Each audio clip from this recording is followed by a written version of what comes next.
I'm Stephen Hawkins. I'm the Global Director of Research for an international organization called More in Common. We're concerned about the political division that's dividing our societies and trying to answer the question of what we can do about it and what still binds Americans together. There is good news both in terms of our priorities, our desire to overcome the division, and the way we see some of the complexities of our time. So I'm really grateful to be here at Seminars at Steamboat today.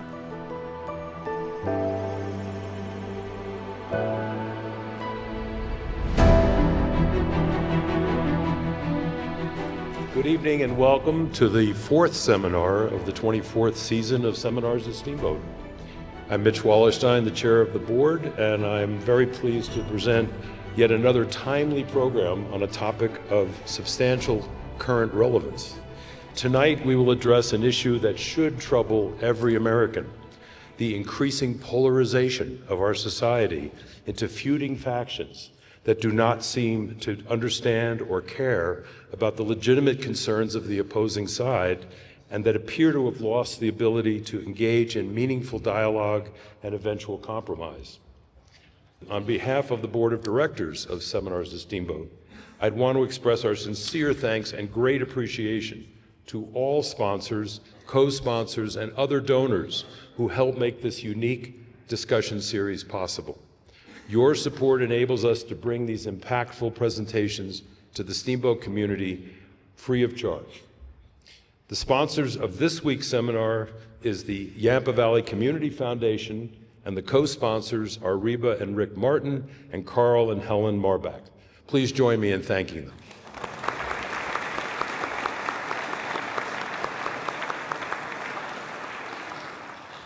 As you've heard me say before, private donations make up 90% of our operating budget, and they are absolutely essential if this program is to continue and if it is to continue to remain free of charge. So if you have not yet made a contribution for the 2026 summer season, I urge you to do so while you are sitting here in the audience tonight by using the convenient QR code printed on the back of your program or by going to the seminar's website. We have an unusual tag team of co-chairs for our seminar program this evening. First, Tyler Gibbs, a former member of the seminar's board who chaired the search committee that identified tonight's speaker, will introduce our guest, Stephen Hawkins. And later, after his talk, Dr. Bell Sawhill, a distinguished economist and a senior fellow emeritus at the Brookings Institution in Washington, D.C., who is also one of the founders of Seminars at Steamboat, will moderate the Q&A session. With that, I am pleased to welcome Tyler Gibbs to the podium. Tyler.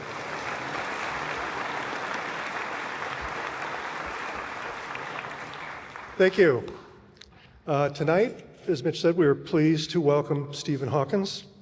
Mr. Hawkins has served as the Global Director of Research for the international nonprofit organization More in Common since its founding in 2016. More in Common is dedicated to understanding and addressing political polarization, social division, and the psychological drivers behind societal fragmentation. They work in partnership with leaders and organizations throughout the United States, helping to bring Americans together to engage meaningfully in our civil and cultural life. Their people-centered approach seeks to understand not just what America thinks, but why. Our country has certainly gone through periods of great division at other times in our history. However, over the past 10 years, our media reminds us relentlessly that our country is seriously polarized. The rapid rise of social media has often seemed intent on exacerbating that division, and it has become challenging for either side to hear and understand the legitimate concerns of the other. In contrast, this evening's presentation is an opportunity to understand the nature of our divisions and to learn more about what Americans actually agree on. Mr. Hawkins leads the design, execution, and interpretation of research that analyzes how societies might better understand and overcome their divisions. His research focuses on political polarization and tribalism in democratic societies, how people misconceive the beliefs and behaviors of those they disagree with, and strategies for building social cohesion and dialogue. Stephen Hawkins' work is widely cited in major media outlets, including the New York Times, The Atlantic, The Economist, CNN, and Fox News. And it has been presented to policymakers, civic groups, and heads of state in the US and Europe. He holds a master's degree in public policy from the Harvard Kennedy School of Government. Stephen Hawkins' talk tonight will address a future beyond polarization, what still binds Americans together. Please welcome Stephen Hawkins.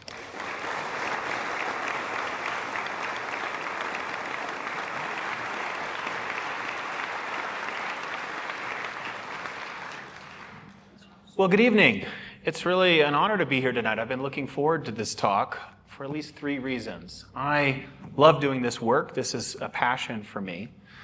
Secondly, because it means I get to come to Steamboat.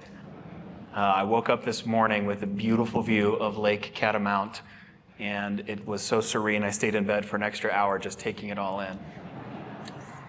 And third, because it meant I got to spend time with the dear Belle Sawhill, someone whom I deeply admire, who was gracious enough to host me this week. And so I just want to thank her. I also want to thank Tyler and Bob and Jane and the rest of the hosts here for this opportunity to talk about this topic. I'm really grateful to get to be here. Colorado is also kind of a home for me. I lived here for 6 years. I just left in 2024, but was proud to get to work from Denver and build networks here and get to know this state. So thank you so much for having me here today. It really means a lot.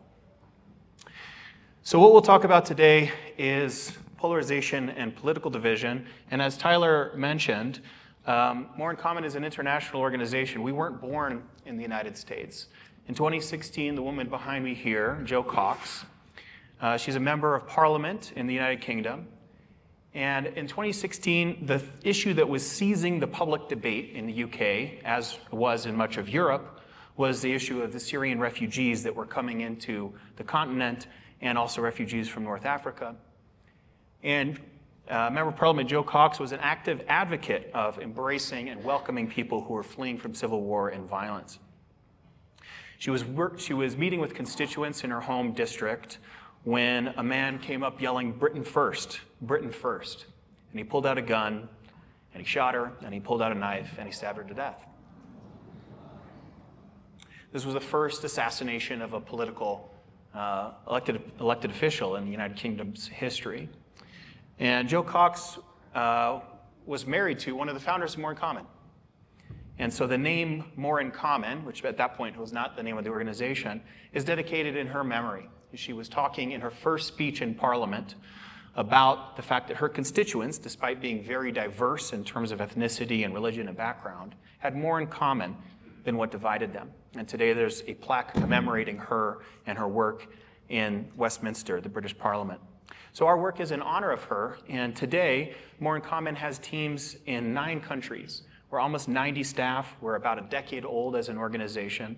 And sadly, the reason we've grown so much is because there's so much demand for the insights about what is dividing our societies. This work, as I mentioned, is personal to me.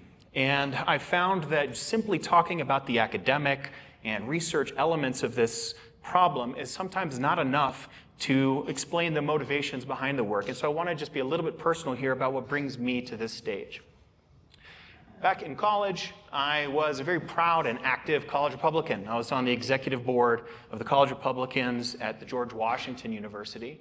For those of you who know DC, GW is right between the White House and the State Department. That's why I picked it. I wanted to be in DC. I wanted to join the State Department. I was very patriotic. I grew up in a very conservative, religious, evangelical Christian home. It was a very happy childhood, a very good relationships with my parents. And that defined my identity going into college. And I was very proud to be on this executive board because we did among the most campaign work for John McCain and other Republicans of any organization in the country while I was in its leadership. But the college years challenged me, and I changed and evolved a bit. And in the second picture you can see here on the bottom right, I'm standing with my brother. This is in Manhattan. So this is about 9-10 years later. I had gone from being an active college Republican and swung all the way over to the other side. And I was now working for an LGBTQ-run progressive activist organization, helping advance work like Black Lives Matter and the Women's March. So I did the full pendulum swing. And then this picture on the right, you can see it's the most recent because I have the least hair. That picture is from last year where I got to meet a hero of mine. No, there's no other word for it. This is Clarence Jones. Clarence Jones, some of you may know, he just passed away earlier this year, sadly, at the age of 94. Clarence Jones was Dr. King's personal attorney and speechwriter and advisor for the last 5 or 6 years of his life. He helped write the I Have a Dream speech the night before in August 1963. So I got to speak to him about the efforts that I am engaged in and that More in Common is engaged in trying to reconcile these two perspectives that we have here between right and left. I really respect a lot of conservative ideas and values. The idea of the importance of family, the importance of recognizing the importance of your country, and also a darker view of humanity, that we can't always be idealistic. We also have to understand that we're reckoning against the worst angels of our nature. This is something which I think conservatives intuitively understand. And so I have a lot of respect for and friendships with conservatives and Republicans in my life, and also on the left. I found the left a difficult place to operate in 2018, but my friends who work for Greenpeace, my friends who work in activism, I respect their efforts to try and bring forward change in the country that might be neglected. So I'm here to say that I'm trying to reconcile the values that I think are best championed by the right and the left, and that's what motivates me to do this work. So this question that we're talking about today, political division, is not a secret. Earlier this year, we asked people if you could imagine the ideal future for the United States 10 years from now, it's 2036, and someone says to you, what's the word that describes America today? What would be the word you pick? And the most selected word that people gave us in this survey, I'm sorry, I've got this wrong. How would you describe the country today? Is divided. So this is, I'm sorry, I'm jumping ahead a bit. The United States today, how would you describe it? We gave people 24 options for how to describe the word today. They could pick things like racist or divided or greedy, or they could use positive words too to describe as hopeful and so on. The number one most selected word Republicans, Democrats, and Independents chose was divided. And they're not wrong. Sometimes people ask this question of me, is it simply our impression that things have gotten more divided, or is that actually true? Well, this is work from Pew Research, which has done longitudinal analysis, and I'll just talk over what we have on the screen here. What they did was they asked people a number of questions where you could express an opinion that was either liberal or conservative. And then they grouped people together, so you get a score on this x-axis. It can be either conservative or more moderate or more liberal. And you can see here that in 1994, so this is during the Bill Clinton administration, for instance, you can see that the median Democrat and the median Republican are very close to each other. And that you have this blue mountain, and then you have the red mountain, and that big purple mountain in the middle represents the overlap in values, or the overlap in responses to questions between Democrats and Republicans. It was a time where it was coherent to say, I'm a conservative Democrat, or it was plausible that you could say, I'm a liberal Republican. Well, fast forward to 2017, almost a decade ago, and you can see how that mountain has shrunk down to a hill, and the median Democrat and the median Republican are now much further apart. And that's 9 years ago, so we expect this has continued to move apart. So this is a challenge because in an ideal political system, you might want this picture on the left, because this picture on the left says, well, we have a lot of common ground that we can work towards, but maybe we have a preference for one party or the other, but the commonality, this purple area, creates a natural overlap and a natural tension that allows us to find public policies that are effective for our country. We also see that not just in people's beliefs, but in their affect towards each other. The social science terminology for the hostility that people feel towards others is their affect. And so the negative affect that people have towards each other has grown. If you go back to the mid-1980s, for instance, during the Reagan years, you see that people have a relatively neutral feeling towards people of the other political party, kind of like how you might feel about people from a rival sports team. Not positive, not negative, maybe a little bit below neutral, but not actively feeling a sort of enmity or hostility towards them. Well, that doesn't characterize us anymore. This is also from Pew Research. You can see what we have here is the degree to which people say they have a very unfavorable view of the other party, and that's climbed from, again, from 1994, from 1 in 5 people saying they have a negative view of the other side to now a majority. And the hostility that people give on a scale from 0 to 100, rather than being 50 at neutral, is dropped down to about a 20 out of 100. So there's a lot of hostility towards the different political parties, and this means that the problem of our politics is interpersonal. It's not just ideological. This is a little bit blurry to read, so I'll just walk you through it. If you go back to the late 1950s, early 1960s, and you ask people, do you trust Washington, D.C. to do what's right most of the time? 4 out of 5 Americans would say, yeah, I do. I do. I trust Washington, D.C. to do what's right most of the time. This is after the success of World War II. This is the Eisenhower administration, early Kennedy administration. And there was a lot of confidence in our civic virtue as a country. Well, you fast forward to present day all the way over here to the right, and you can see it's tumbled down, so it's now the inverse. Only 1 in 5 Americans say that they trust Washington, D.C. to do what's right most of the time. Sadly, this isn't just a problem about our federal government. We've seen institutional trust decline across sectors, meaning it's distrust in our federal government, it's distrust in business, it's distrust in our mainstream media. Sadly, we're now seeing something that wasn't true even 3 or 4 or 5 years ago, which is declining trust in our military and declining trust in our Supreme Court institutions, which used to be insulated from our political conflict. And so concurrently with the ideological separation of our country and concurrently with the lowering warmth that we have towards each other in our political conflict, we're seeing a collapse in our trust in our institutions. And this is a problem because if we had more trust in our institutions, they could be the intervening bodies to help us resolve some of these problems. But they, in turn, have to earn our trust in order for us to bestow them with that responsibility. So we have fewer options than we might want for addressing our divisions. So to just summarize here, I also want to talk about the incentive structure behind political division. All of us today here, if we had a vote, we might say, yes, I want political division to go away. Let's reduce it, or let's have it vanish. But that isn't true of our entire country because of the incentive structures within our systems. Our political fundraising environment is a really central piece of our politics. If you are an elected member of Congress today, you need to spend about 30 hours a week fundraising.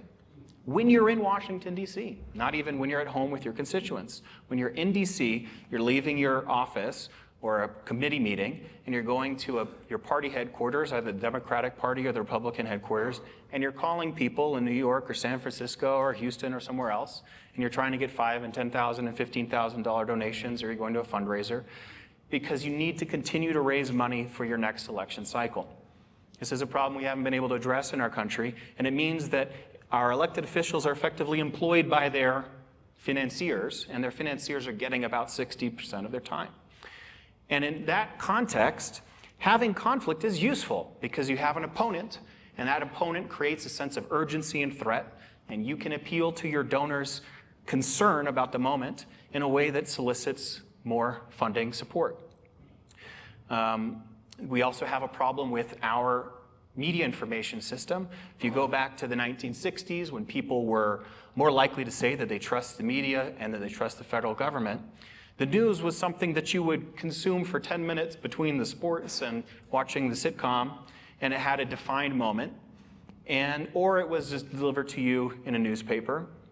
But today, of course, the news media's incentive structure is different. You're trying to hold attention of your audience for as much of the time as you can, because you're a cable news channel and you only provide news.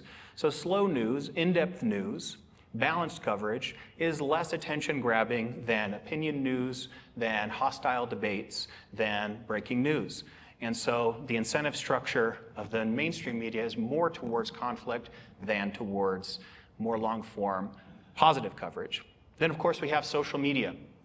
And we know that in social media, the algorithm is in turn trying to hold your attention, keep you scrolling for longer, and outrage causes more engagement than good news. If you're scrolling through your phone, oh, this bill passed, great.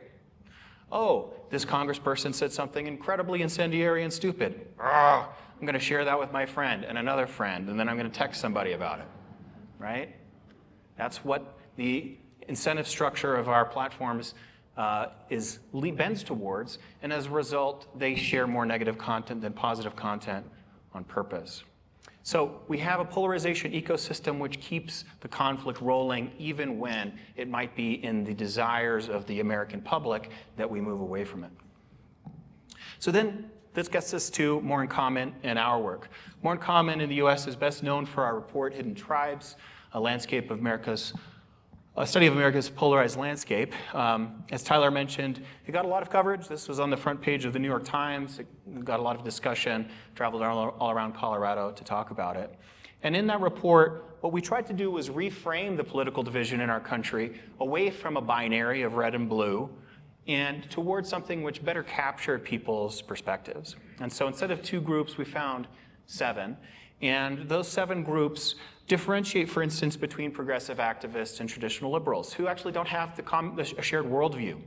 Progressive activists much more focused on power and on group identity and systems and structures, much more influenced by feminist theory and critical race theory. And then you have the traditional liberals, much more universalist in approach, much more of a sort of Bill Clinton era Democrat. And that division matters, and to just lump them as Democrats together doesn't sufficiently capture what their values are, or what their psychology is.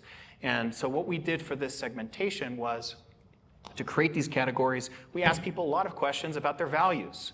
How much do you care about things like authority and loyalty and fairness and care and purity? We asked them about their attitudes towards authority and parenting styles. And these things gave us a sense of what people truly value and what their worldview is. And then we asked them how engaged they were in politics and things like this. It allowed us to make this more refined map. The most important idea in Hidden Tribes was this idea of an exhausted majority. We talk about this idea of a exhausted. Does that intuitively and just instinctively, does that resonate with anybody being part of an exhausted majority? We've got one hand over here. And so this exhausted majority idea has taken off and has been in the political zeitgeist and in our discussion since 2018 as part of the reason why Bell discovered our work. And there's now an entire field of organizations. More in Common is just one of hundreds of organizations that are committed to trying to address this problem of political division. But the idea of the exhausted majority is something that really unites them. When you go to a conference that's working on depolarization and bridging work, you'll hear about the exhausted majority. We also do segmentation studies to try and understand subtle dynamics that might get lost beyond just looking at the national population. So earlier this year, we published this study in January called Beyond MAGA about Trump's coalition, and that it's a coalition, not a cult. And we identify these 4 groups of Trump voters. The mainline Republicans at 30%, MAGA hardliners 29%, anti-woke conservatives 21%, and the reluctant right at 20%. And again, it's the same effort from us. We want to describe people's psychology and their values and describe them in a way that doesn't just use a broad brush. And that's allowed us to continue to engage with what's happening in the Trump administration in the second time around and to describe it with more precision. So for instance, we're tracking, there's a lot of discussion about President Trump's approval ratings. It's really concentrated in the reluctant right group here, who are quite unique among those 4 segments in saying that they have some regret about voting for President Trump.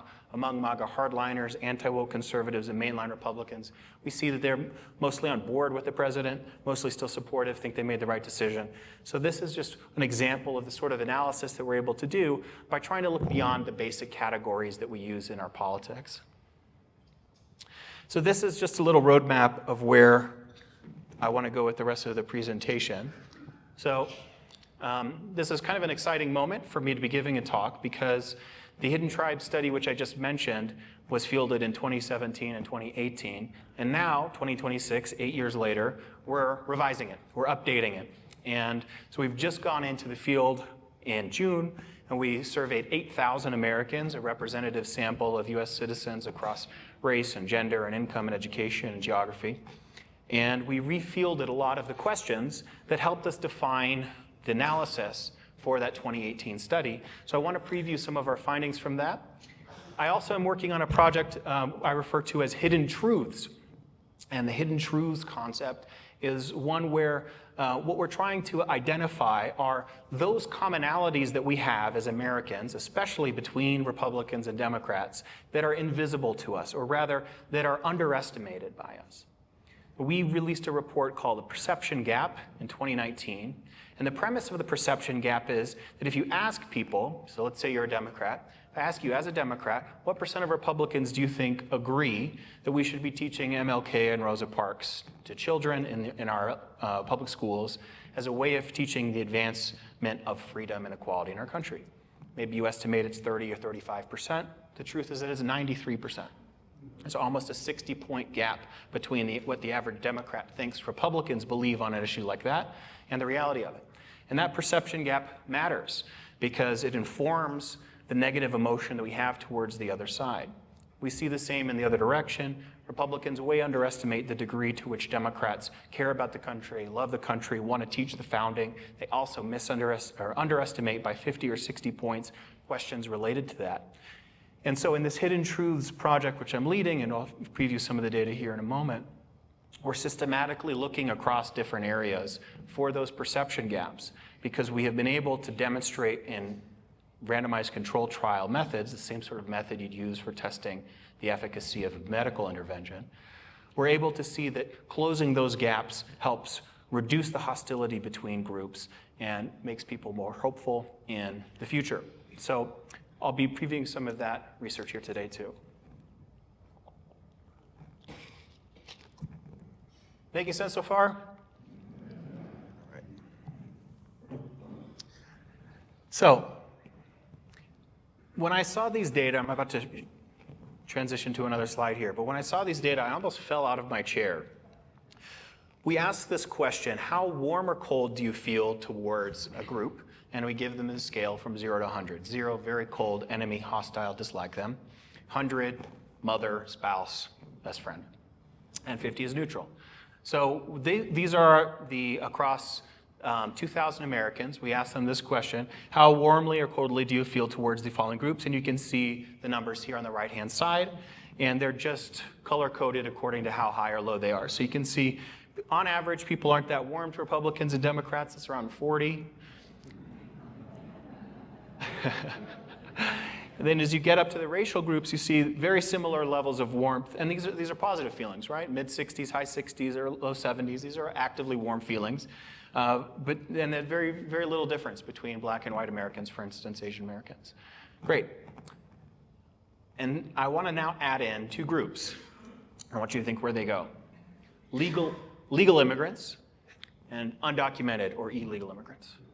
So just think where they would go. Here you go. Very top and very bottom. Legal immigrants, this is the US average. This includes Republicans, conservatives, Trump voters, liberals, progressives, everybody. Higher average than any other group that we tested. And then we have undocumented or illegal immigrants below every other group.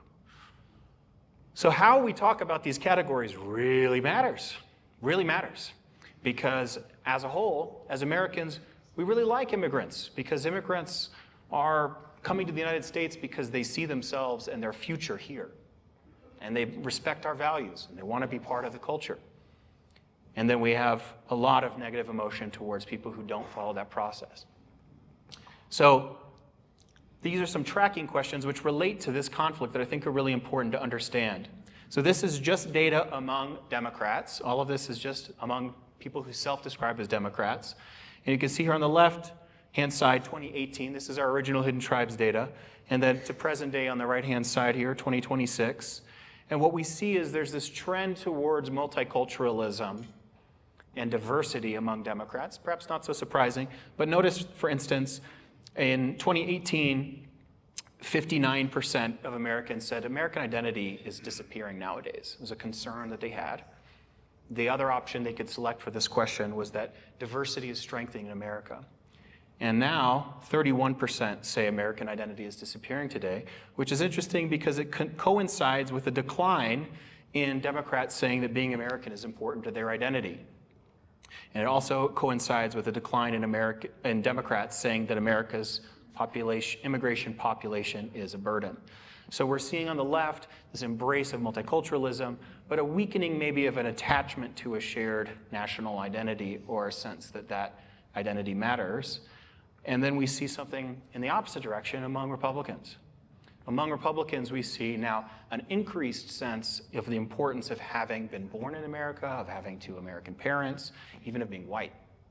So we're seeing this divergence here around, on the one hand, America as a multicultural society, and on the other hand, America losing a sense of togetherness and nation.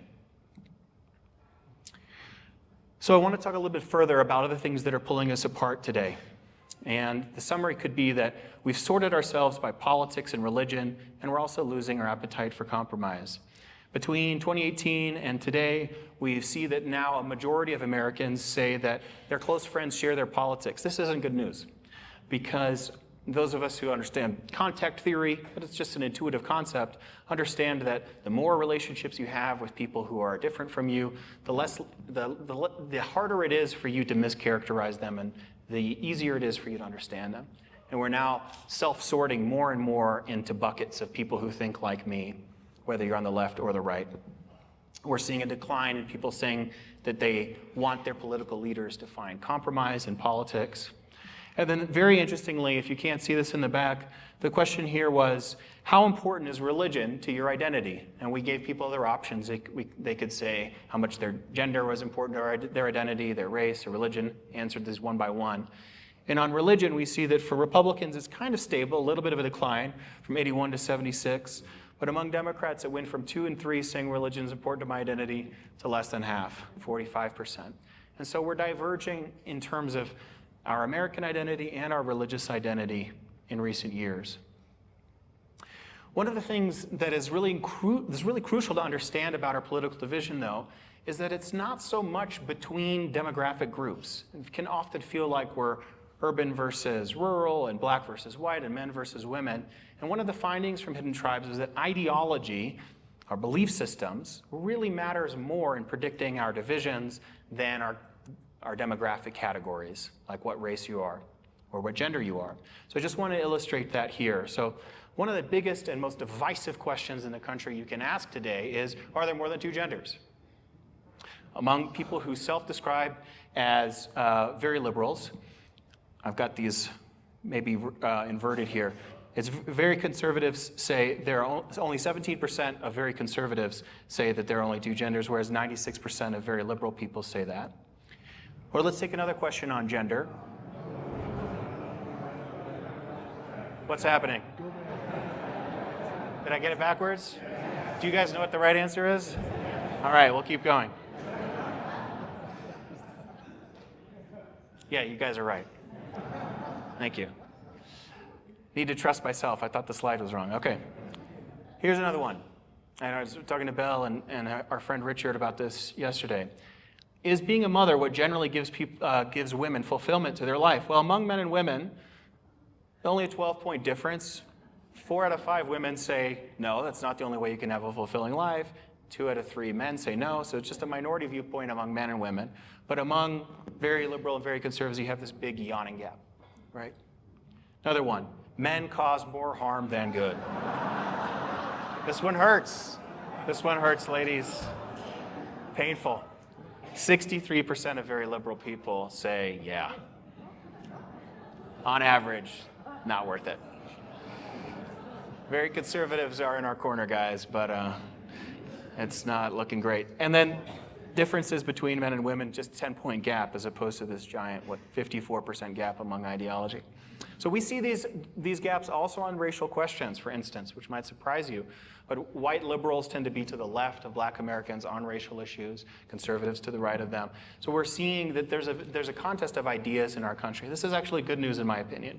Better for us to be divided between groups that are about ideas where we can debate and change our positions, as I have, for instance, than to be in conflict on an ethnic level or on a genetic or sort of demographic level. So what do we still share? Well, we wanted to return to this idea of the exhausted majority. And what we find is that when we ask people, what emotions do you feel towards the country today, the number one most selected was exhausted. That's still true today in 2026. We also asked this question, Would you say that you would describe yourself as politically homeless? And 57% of Americans say yes to that. I always feature these photos if I can. They were done by the New York Times photojournalist together with Sabrina Tavernese, who profiled them. These are 3 people who identified with the exhaustive majority from Oregon and Kansas and other places. And I want to just continue then on other things that we are connected on. So we might feel exhausted as a country. We might feel like we're not well categorized by being in one side or the other. We might feel politically homeless. But on more substantive things than that, we feel collectively a sense that the balance is wrong when it comes to the role that money has in politics. We really do. Among Democrats, 81%, among Republicans, 67%. This is one of our hidden truths where we also underestimate significantly the degree to which this is a commonality. But both Republicans and Democrats see it as a kind of corruption that so much time needs to be spent by our elected officials fundraising, and that there's so much influence that can be had not just over election outcomes, but over legislation in the way that money plays a role in our politics. We also have a common frustration with how the American dream is playing out or not playing out in the country today. We asked this statement which asks about whether we recognize that working hard is a virtue. Yes, we do. But that the bargain feels too hard right now for too many Americans, that they're putting in the effort, but both people in the relationship need to work to keep the family going, and that the returns on that work feel like they are too small, too slim, that it's harder than it should be, and that elected officials aren't sufficiently motivated in addressing this problem. The number 1 and number 2 issues in the country right now across the board are inflation and the economy in general. And we find that 53% of Americans today, and it's higher among Democrats, say the American dream is dead. Interestingly, and this really was very surprising to us when I hadn't fielded this question before, so I was surprised by these results. We asked Americans, do you think the government should guarantee access to, and we included the following things, safety, education, food, health care. And the size of the circle corresponds to the share of Republicans and Democrats that agree with each. And you can see that there's a convergence happening here where Republicans and Democrats alike, a majority of them, say, yes, the government needs to be guaranteeing these things. Now, this is surprising to us because on the ideological level, the thing that I understood in the original research for this was that this was predicted by a sense of whether the individual has more responsibility for their life and they need to take more ownership, and that's the solution to the problems in our society, or whether the government ought to be doing more, stepping in and intervening more to make sure that American citizens have their needs met. I thought that tension really predicted this. But what we found was that actually that division is just as alive as it was before. 71% of Republicans say Americans need to take more personal responsibility. And among Democrats, just 17% said that. 83% said no, the government needs to be doing more. So something interesting is happening where on the ideological division of individual agency versus collective responsibility, we still have that divide. But Republicans and Democrats are converging about what that should mean in what that should materially mean for people's lives. And part of what's happening here is Gen Z and millennials don't look like baby boomers and silent generation on these questions. It's almost impossible to find Gen Z who don't believe that the government should be guaranteeing these things. The numbers are up in the 80s and the 90 percentiles for those, and it's significantly correlated with generation. So what's interesting for us to consider is in the 5, 10, 15 years, as younger Americans come to define more and more of the voting population, the debate's going to have to change a little bit because younger Americans are coming to expect that the government guarantee access to some of these goods. Now, what does that look like in practice? There's a whole lot of debate to happen there. Guaranteeing access to could mean that the private sector is doing delivery, et cetera. So there's a lot to happen here. But this represents, I think, an opportunity. Another fascinating thing that's happening is the AI conversation also represents an opportunity. If you ask people their top issues today, you have about 5 that really come out on top. Things like, as I mentioned, inflation, the economy in general, and unemployment, concerns about immigration, healthcare, the decline of the family. But in there, in sort of middle tier, is impacts of AI. and that spans Republicans, Democrats, and independents. It comes above issues like the war in Gaza, race and racism, LGBTQ issues. AI has now moved well above those issues in terms of how concerned people are about them. And there's good reason for that. When we ask Americans what they expect to be the impacts of AI, we see that it's not just a narrow concern that they have, it's broad. They think that there's going to be an impact on employment. They think that there's going to be an impact on the critical thinking skills of the next generations. They think there's going to be resource demands in terms of electricity and water. And so AI will have a general effect on social questions, on material questions, on prices, on jobs, on opportunity, and therefore requires a kind of collective response. This isn't a narrow issue. This requires a kind of rethinking. And so it was surprising to us to learn that a majority of Republicans and Democrats think that AI is going to cause more problems than it solves. 3/4 of Americans, including 68% of Republicans, 81% of Democrats, lack confidence that the AI companies are already aligned with Americans in terms of their interests. And then interestingly, the idea that the government should be actively involved in regulating these companies, 4 out of 5 Americans, almost exactly the same level of support between Republicans and Democrats. So if you couple these things, what you end up with is an opportunity with AI where a new technology is going to redefine society. If you think about what the automobile did in changing America, it was titanic. It was massive. It created the opportunity for suburbs, created the opportunity for commutes. The average person who maybe had an ailment or an illness, or maybe they had a disability that wouldn't have allowed them to move between places and they were constrained by that, suddenly they have the capacity to get to job, and it just changes the way that society works. AI is going to be doing that as well. It's going to give people power that they didn't previously have, and it'll reconfigure society in ways that are hard to anticipate, even hard to imagine. Americans recognize that, and so a conversation at a national level about what we want to guarantee at the average American citizen, what our responsibility is to each other as we go through this transformative process is in order. We want that conversation to be happening as a country. And it's happening concurrently with us having a shared set of priorities around making sure that Americans' needs are met. I want to come back, and this will be part of my conclusion here, to what we're finding about dealing with the issues that are more complex. And I don't want to claim that there is only commonality. There really is division. I showed it with the gender slides, but it's true on immigration. There's a lot of conflict over immigration as well. When you can understand the psychology and the competing values that people have on issues, it allows you to address it in ways that often bridges the division. So for instance, on immigration, as we saw, highly divisive issue. When you talk, for instance, in this sort of language, I'm going to read out the statement here, that America can be both strong and compassionate, that we can protect our borders from criminals and human traffickers, and at the same time, welcome immigrants who respect American culture, follow the law, and contribute to society. You get 77% of Americans endorsing that with almost no difference between political parties. Why? Because underneath the surface here, what we're doing is we're affirming different values. On the conservative side, a value for authority and law and order.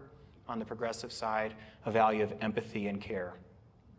When you speak to those competing values, you can often find a significant bridge. And that's true in talking about the need for the government to make middle-class life easier on Americans. It's true on these 9 issues where we have been trying to play with this language. And we found these statements where, again, we're getting at least a 70% agreement between Republicans and Democrats and independents on the issue. And crucially, we're finding that people underestimate by at least 20 points or more.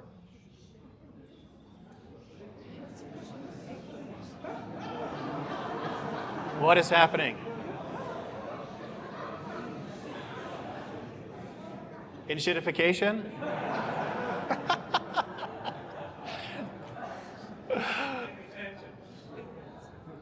I'm glad everyone can read from the back there. Enshittification. Let's explain what this is. This is not my term, and this is the official term, so please don't take offense. Why are our products getting worse, including our online services? It's called enshittification. It's the idea that you're locked into the subscription. When you call, they don't pick up or you're on hold for 45 minutes. The options you get within the product get worse. You have to have a subscription for your garage door opener. You have to have a subscription for your microwave. All of this stuff makes us mad. It makes you feel disrespected as a customer. Does that make sense? Yeah. All right. You all have my permission. You can say it together, enshittification.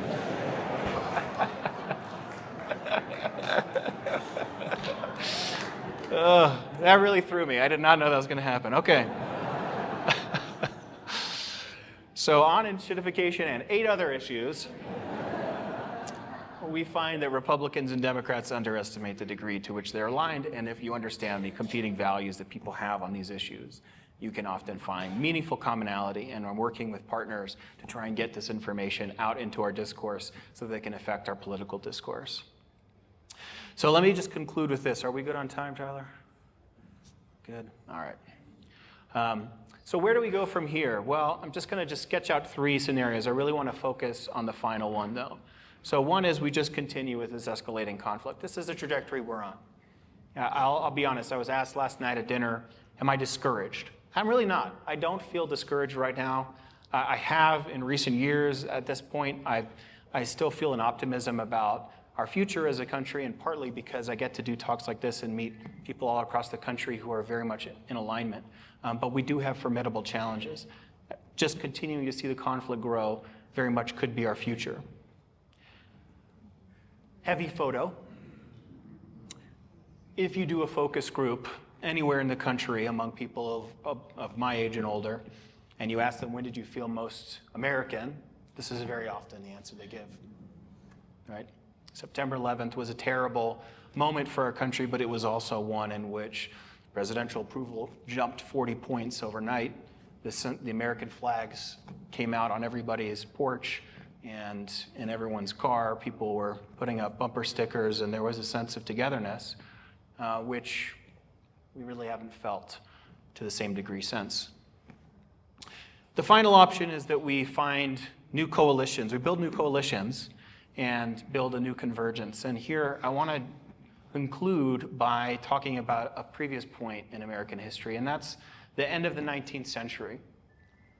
I'm convinced that there are cyclical patterns to history, and that when things get very hard, certain things change, and that power isn't static and wealth concentration isn't static. The end of the 19th century, famously known as the Gilded Age, was kind of the first time in American history that there were billionaires, and a lot of technological change was happening at that time as well. The railroads were connected across the country. Big agricultural companies were consolidating farms and pushing out small farmers across the country. The manufacturing sector had boomed in the wake of the Industrial Revolution, and more Americans were being huddled into dangerous factories, including children and women, and they were being forced or being required to work 6 or 7 days a week. And at the same time, there were problems with with deflation. Prices were going, were unmanageable, for instance, for farmers who were taking out loans. And all of these problems were coinciding with there being a very unfair distribution of power. This was at a time when the United States didn't have the direct election of senators. Senators were effectively picked by other politicians, when women didn't have the right to vote, when black Americans largely didn't have the real right to vote. And all of these problems were sort of coinciding. And in 1892, very different groups came together. You had some socialists, you had some muckraking journalists, you had people who were advocates for temperance because alcohol consumption was a major problem at that time. You had women's activists working for women's suffrage. You had black and African American activists working on behalf of their interests. And so these very unlikely partners came together. In 1892, the People's Party, or the Populist Party, defined an agenda. And the agenda was about this distribution of power and how it could be fixed. And they named their agenda, this platform, as written in Omaha, Nebraska, 1892. Now, the People's Party didn't succeed in getting anyone elected to the presidency. It doesn't exist today, of course. But what they did was they defined a new North Star for the country that then became undeniable. And then the Republican and Democratic parties had to pay attention, and the McKinley administration and the Roosevelt administration, the Taft administration and the Wilson administration, alternating between parties, each had to take on different parts of this agenda. And it's the reason today that we have things like the Food and Drug Administration. It's why we ultimately got an 8-hour workday. We got labor rights secured, the direct election of senators, the women's right to vote. All of this came during what was called the Progressive Era in the first 2 decades of the 20th century. And so it's inspirational to me to hear that and to learn of that story, because we're seeing some of the same trends, the consolidation of power, rapid technological change, a feeling of being disempowered in our country today. And it does beg the question, what if we could build new coalitions around many of the things that still do connect us as Americans? Thank you.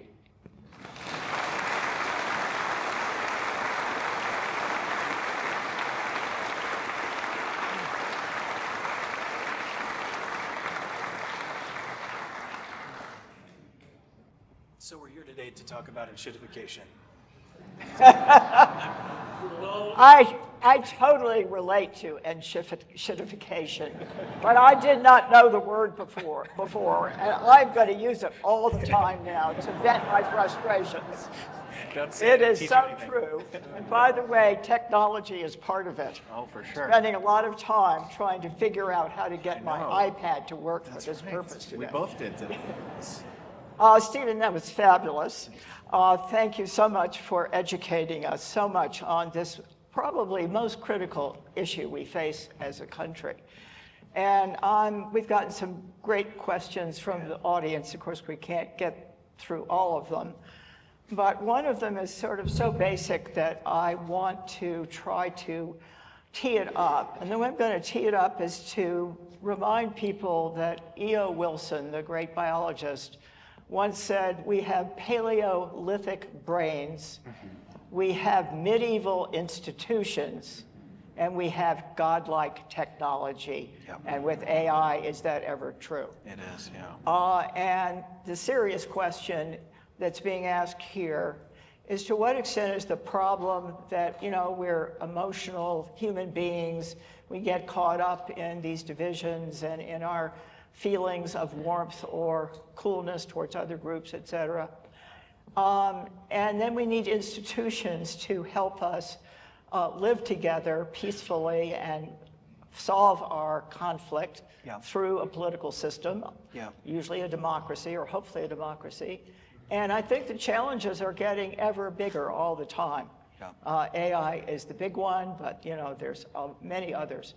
So do you want to just reflect a little bit on what should we be working on of those three?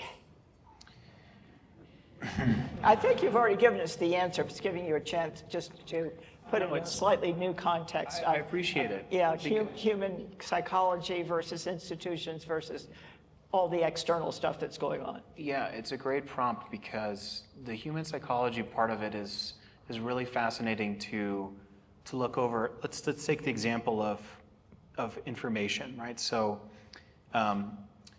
in the case of news media, if you're Walter Cronkite or a news broadcaster in the 1980s, and you're speaking to a general audience, you need to prepare a news briefing that won't alienate or offend any particular group and that is well balanced. It's the equivalent of providing a meal that has vegetables and protein and has balance to it. It's nutritional or nutritious. And what the information environment is now is, we don't want to just serve somebody a meal. We want them to be snacking all day long. And so let's give them dopamine hits, because we're going to get them something within 3 seconds with bright colors or something funny or something outrageous, and we're just going to have them the equivalent of eating junk food all day long.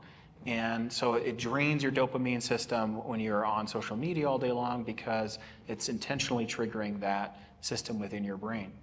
And so the incentive structure there is problematic, and it coincides, the social media landscape, I'll just continue on this for a second, is one of the problems that is true of our society and true broader of the West now that I didn't talk about today is the decline in social cohesion and the decline of sort of the social fabric of our society.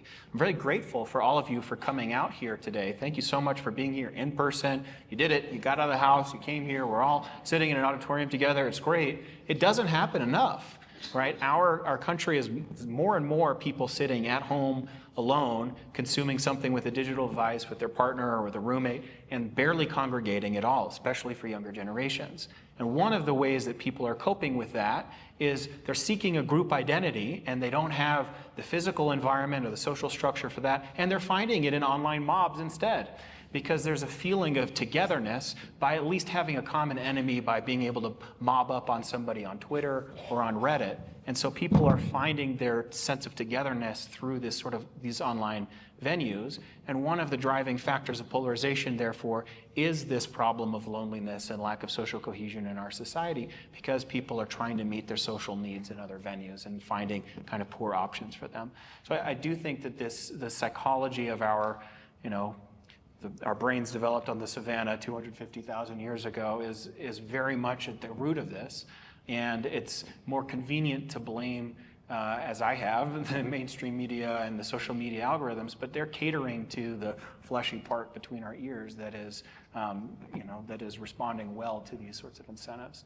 So I don't know that answers the question, but I definitely agree with the premise. Yeah, no, I think it does. I think our brains are being hacked. Yeah. And the vulnerabilities. Yes. So I want to turn to possible solutions. Okay. And I thought what you talked about happening in the late 19th century and how that affected 20th century politics is really interesting.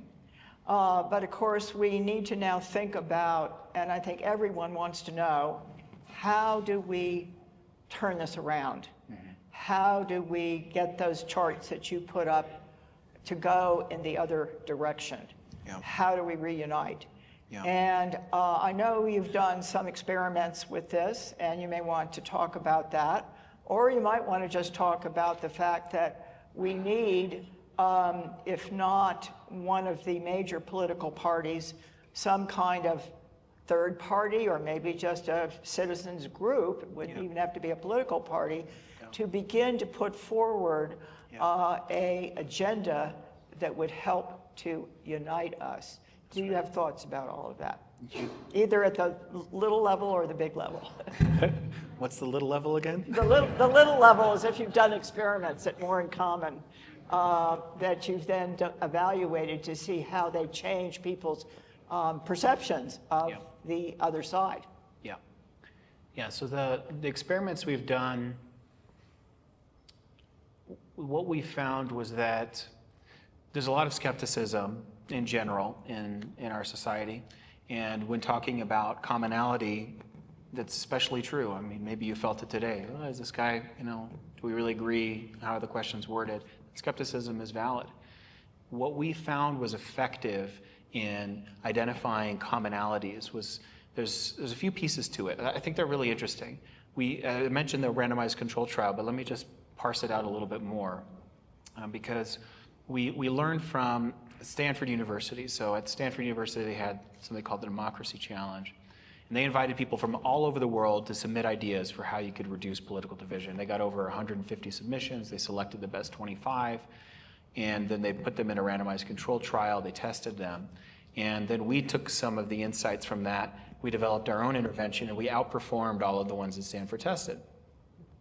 And the mechanism that works is quite intuitive, but it's worth explaining. If you're going to say that someone has a commonality across the political party from you, first you need to have somebody from that group that you disagree with who's sympathetic, expressing it sincerely. So if you're a Republican, you need a Democrat to say, no, I love our country, I'm proud to be American, it's not about that. I just think part of being proud of being American is being able to criticize the country or correct it and improve it. So I'm a patriotic person, I just what have you. So somebody who's sympathetic, probably do a better job than me, can represent that perspective. And the other piece that's really important is you need an in-group validator. So rather than just watching somebody from the other side talking about a commonality they have with you, you need somebody who you can identify with and maybe who expresses, we did this video test, somebody who is from your side saying, I think the commonalities with me and people from the other side are pretty small. I think we're going to disagree on most things. And then you watch them go on a journey of persuasion where they learn about the statistics of commonality. They watch the sympathetic person from the outside express it in their own words. And then on the other end, they express hopefulness in what they've seen. That combination of features validates the information and humanizes it in a way that brings that warmth score from the 20s up to that neutral point where we want it to be. Now, to the second point about what we need as a country in terms of intervention, so this is the big part. Interestingly, as an important aside, 1893, what happened right coinciding with the Populist Party was Pope Leo's encyclical, the other Pope Leo from the 19th century, who was writing about the concentration of wealth and power that was happening in the wake of the Industrial Revolution. He probably took too long to put this together, but he put together an encyclical, which is a big papal decree, talking about the importance of recognizing people's humanity and not grinding them into the dirt, making them work 100 hours a week in the dark and blah, blah, blah as children. And he wrote about the fairness that needed to exist in our capitalist societies, and many of those ideas, again, are now incorporated into the way we think about labor and fairness and power and wealth and things like this. Of course, Pope Leo in America today, in 2026, wrote an encyclical about AI and how it's integrating. So there's an interesting parallel there that I find may be promising. And I do agree, so I think the crucial element to extract from the Gilded Age example is not that it was a third party. I think the third party element can be a red herring. Third parties in this country are pretty much doomed to fail because of the math of first past the post-election systems. They don't typically work. But what worked was an undeniable North Star that Americans could identify with. Once it got out that this is what Americans would vote for and this is what they wanted, it became hard for the status quo to exist. And so what that could look like, I'm curious, Belle, we talked about it earlier today. I think citizens' assemblies are a promising idea. If you don't know, citizens' assemblies are kind of like jury groups that get convened, random people from across the country to talk about different subjects. Stanford University did America in one room where they got 100 people randomly selected across the country. There was convergence in their beliefs, warmth in their affect towards each other, an agreement on some policy goals. We've demonstrated this kind of in the laboratory in the United States and elsewhere. The goal would be define a common agenda and get it visible enough that it can't be ignored by the mainstream political parties. I think that's terribly useful to think about something that's outside of politics that could trigger a new North Star, as you put it, and lead us to a better place. One of the questions that a lot of people voted for had to do with how did we get here? Yeah. And I don't really want to go too long to the history here, but I think there's an interest in what kind of events, what kind of leadership, what kind of problems caused us to lose the earlier, more united positions that we had. Yes. So there are a few. One of them was, I showed the slide about September 11th. Many of you will remember the feeling of animosity that defined the Cold War. And the Cold War, I think, provided a container around the conflict in the United States internally, because there was an external enemy that was godless and Marxist and communist and an existential threat in terms of nuclear war. And so the divisions internally to the United States felt important, but there was bigger fish to fry. And because there was that common enemy, there was a sense of the need to move beyond simply hating each other. That's not true today. If you ask Americans today, is the greatest threat from outside the country or internal to the country? 4 in 5 Americans say it's internal to the country. So that change matters. And that's been true now since late 80s, early 90s, so 35, 37 years, something like that. So that's one dimension. The other dimension is actually something you and I were talking about over lunch, Bell, is that elected officials in Washington, D.C. used to live in D.C., and used to have families that were friends with each other, used to have lunch and parties and so on together, go to church together. Now, elected officials mostly live in their districts. They come into DC Tuesday through Thursday, maybe 25 weeks a year, something like that. And I'll be brief on this, but there are some interesting things that changed in the 1990s. For instance, there used to be a norm that if you're in Steamboat Springs and you're running for Congress and you're a Democrat, you wouldn't help the Democrat who's running for the congressional seat in Denver. Because if you campaign for that Democrat and they lose, well, then the Republican who is now elected to represent Denver is your colleague, but you campaigned against them. And that's not great. So there was a kind of gentleman's agreement that you stick within your own congressional district. And that made things a little bit more amicable too. Well, that went away in the 1990s, and now it's a free-for-all. And so those just some of the incremental things that helped erode the goodwill among elected officials that used to exist. I'll stick to those two examples because you said don't go too long. Those are good. So another question that was asked is, can you think of a country right now that's doing it right? That, given that you're an international organization and you're seeing some of these problems in other democracies, but what can we learn from a more comparative look at this problem? Okay, so the political science conversation in the United States often focuses on elements of our electoral system that could be improved. So let's just name a few that maybe you've heard about debated. Changing the electoral college, so we have a direct popular vote. That's quite popular in the country. Most Americans would support that. Having mandatory universal voting, for instance, having one-day voting, having same-day voting counting, meaning you get the results immediately. Let's see, what else? Gerrymandering. Addressing gerrymandering. If you go to Brazil, they have none of those problems. They don't have an electoral college. They have universal voting. It's all done in one day. And another problem that I think is true of the United States is we run the world in terms of how long our campaigns are. They just never stop, right?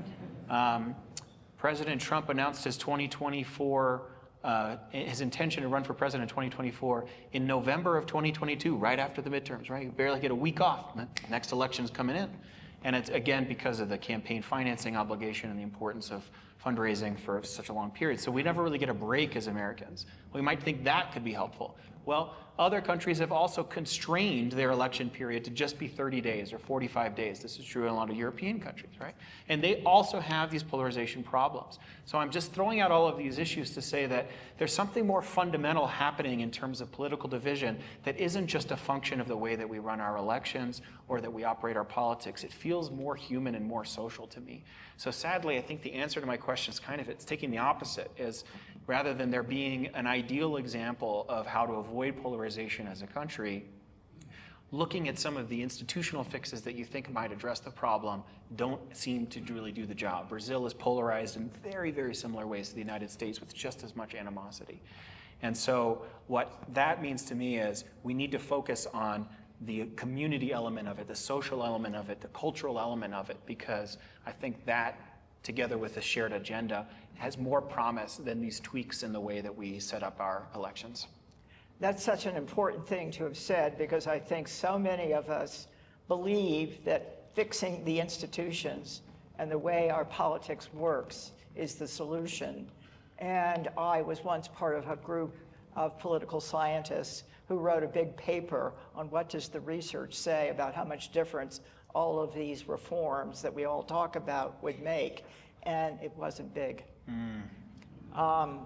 I wish it were otherwise, so I just wanted to emphasize, as you did, that structural reform is not necessarily going to be the be-all and the end-all. Okay, I think you're probably getting a little tired, and it's been fabulous, and I just want to ask you one last question, and that is, we all know that we have a president right now, President Trump, who is doing a lot of things in the country, and I'm wondering if he were here, what would he be saying to you, Stephen? Such a nasty question.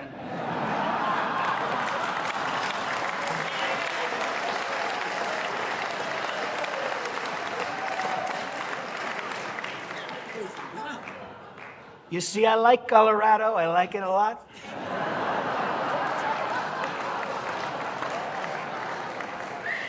But you know, I think Belle, I think she's from CNN. I think she works with Caitlin Collins. You see how she picks that question out? It's very unfair. I try to be nice. I try to say what's right. And a lot of people think I do, not just some people. A lot of people think I do.